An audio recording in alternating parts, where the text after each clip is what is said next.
These are capsular CARS for the shoulder. So for this one, we're just going to focus on external rotation for this version of capsular CARS. So we can do these ones weighted. So check your program for the weighting on this one. You won't need a whole lot of weight to start light, but just check your program. So for this one, I'm sitting up against the edge of a bench here, and I'm going to have my arm, sort of the back of my tricep here, up against the bench. So if you don't have a bench like this at home, that's fine. You could do this up against the edge of a couch.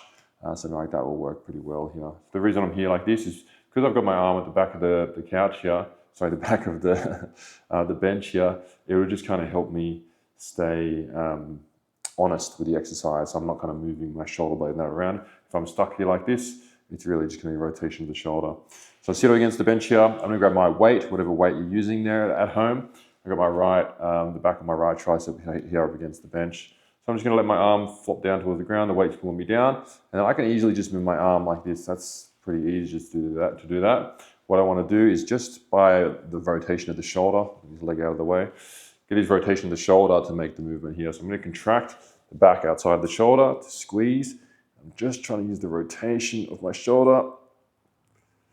I get to my end, give it a little squeeze at its end. And on the way back down, I just flop back down to the ground.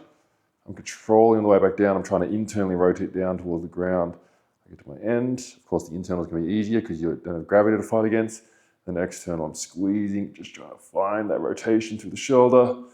We'll squeeze at its end and just going back and forth. So the area we're looking here on the way down, the back side of the shoulder to squeeze and find that rotation. And then when you internally rotate, more sort of the front side of the shoulder.